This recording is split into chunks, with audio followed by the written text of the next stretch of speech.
Hi everyone, Jessica here from Paper Ink Stamp and welcome back to another card making video. So today we're looking at the newest issue of Die Cutting Essentials. This is issue 72 and this is called Let's Celebrate. So this is a die set which has got numbers in here. You've got a really big celebrate sentiment and then lots of sort of additional, you've got a few love hearts, you've got a balloon, you've got some stars. So lots that you can sort of create, kind of really a good variety of cards here. So for today's video, we're going to be creating just a regular celebrate card. So it's not even going to be sort of specifically to a birthday or anything. So really you can sort of just use these for any occasions. It does say in the magazine that you compare this with the next issue of Simply Cards and Papercraft. So they have got sort of a celebration style free gift with that magazine. So you'll be able to use them both together, which is really, really great. So again, lots of inspiration in the magazine.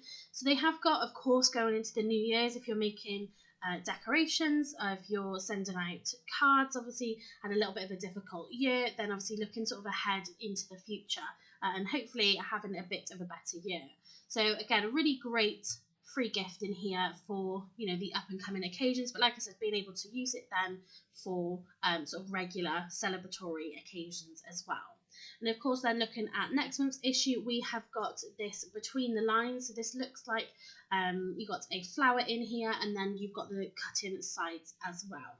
But for now, let's get into creating the card for today. So I'm going to be creating a slimline card. So I've already pre-made a card base and I've just cut a panel down here that we're going to be putting a stencil onto and of course decorating.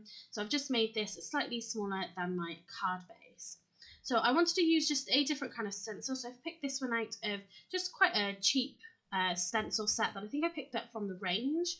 And these are really great just to have sort of stencils in your stash just to pull out.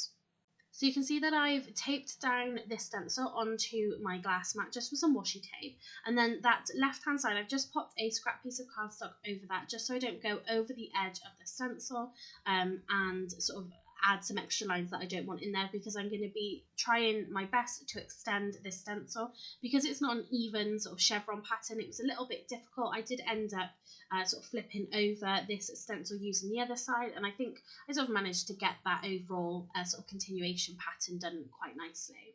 So I'm just using my ink blending tools here, using a couple of the Prism ink pads. So we've got the canary yellow, the chili red and the rainforest green. So you do need to be careful with a stencil like this. It's very delicate unless you use sort of like a stencil adhesive, a temporary adhesive to hold this down. Those sort of set chevron bits in the center, if you're sort of too heavy handed, go sort of too quick over it, then it does kind of bend them back. You might then get some ink sort of where the white lines need to be. So just sort of doing this really carefully. So all I'm doing is kind of in sort of circular motions. I'm going with the pattern. So with the bit I'm doing now, the arrows are facing down, or the chevrons are facing down.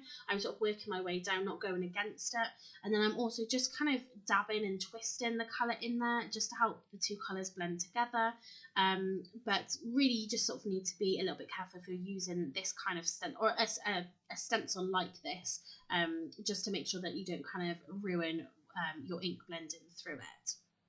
So you can see now that I've moved the stencil across right to the end and I've just taped this down again. So like I said previously, I had to sort of work out how to line this up as best, because it isn't a stencil that you could quite get that sort of continuation on, but I actually ended up flipping the stencil over, so I was then blending through the back of the stencil, and I found then that did kind of work better, trying to line it up as best as possible. But I am just kind of you know, working my way down it, trying to do sort of even sections of colour, and I think it ended up working quite well. And you can see then I did bring in that additional colour. This is the blackcurrant jam colour, so I really, really love this. It's a really lovely purple colour, and this is just going to finish that sort of background off nicely.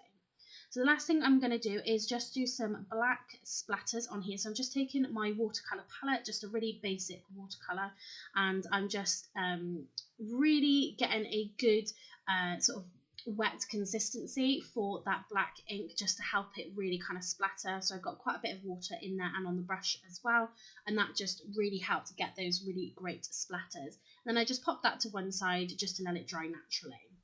So in the meantime, what we're going to do is do a little bit of die cutting. So you can see we've got our die. So this is a 23-piece die set. So again, really, really great size there for that celebrate sentiment. You've got the glass, you've got the balloon, the candle. We do end up die cutting a couple of candles. And again, like I said, then you've got those numbers as well. So the numbers are one sort of die plate. So you cut them all at the same time, but you could cut a few of them, pop them into a pot, and then you can keep them, and then you can just pull out what you need at the time. But really great then for being able to sort of customize the cards that you're going to send out to people. So whether it's an anniversary, whether it is a birthday, whatever the case may be, you'll be able to use this die set perfectly. So you can see I'm just die cutting this with some regular white cardstock. So I am going to be die cutting quite a few here, but I'm going to do most of that off camera. And I'm just putting this through my Gemini machine, and it just cuts absolutely perfectly. So you can see with this one, I'm doing a celebrate with the 2 stars. And then off camera, I do end up die cutting 3 of those candle dies as well. So I cut 2 of the celebrates out of white, and then once out of black. We're going to stack them up. I do see this quite often in videos where people do then die cuts and create dimension by just putting the paper together. So we're going to have a go at doing that for today. You can see then I got 3 of the candles, and then I'm just going to use my alcohol markers just to colour these. So of course you could cut this out of coloured cardstock, or you could do what I'm doing here and just use white cardstock and then just colour them in whichever way you want to. So I'm just going in with some really basic colour in here. I'm not sort of too worried. I think the background is nice and busy where we don't sort of, need too much here. So I am just using the Copics. I wanted to have a nice bright orange just to go with that sort of colourful background. So I'm taking each of the 3 Copic colours that I've got and then colouring each candle in with that colour. I didn't want to have to do any sort of blending on these really tiny images. I think the light one kind of gets a tiny bit lost, but I'm sort of happy with the overall design. So you can see how this is going to sort of begin to look. So we're just going to use the Dotty Tape pen by Crafter's Companion, and we're just going to tape these ones down. So these are going to be in the background. We're then going to be able to stack up then our celebrate sentiment, and that's just going to sort of overlap this very slightly. So for our celebrate, I'm just going to take some liquid glue. Of course, you could cut this with some adhesive sheets. You could do the trick that we've done previously, which is using the double-sided tape. But I did just decide to use some liquid glue here. I thought that might be a little bit easier. Because of the pen and the type of nozzle that's on the pen, I could have done with a sort of finer end on it, because then I did end up getting sort of a bit of glue squirting out from the sides. It does dry okay, but yeah, it probably could have been done a little better. If I was to do this again, I would probably use the adhesive sheets, maybe just because it's easier and it's cleaner. But you can see that I'm just stacking up the white on the white, then I'm going to pop the black on top. If again I was to do this again, maybe I would die cut this 3 times from black cardstock so you can't see the white underneath. If you wanted to, you could create a drop shadow here with this, so you can kind of get that effect from where I'm putting it on now. But I really wanted it just to be sort of stacked one on top of the other. But if you want to have that sort of solid black look, then I would recommend die cutting it 3 times out of black cardstock, or if you're putting maybe like a glitter card or something on top where it's okay having the white sides, because you're creating that dimension. You can see the white as you sort of look at the sides of it.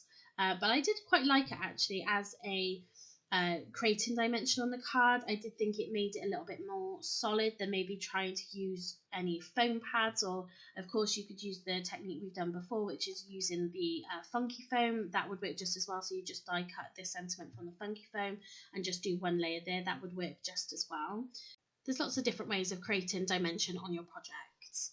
So I really love how this is coming together. I think using the black and having the black splatters, I think that's worked really well against this background because it's so colourful. It is just kind of bringing the eye into those kind of areas.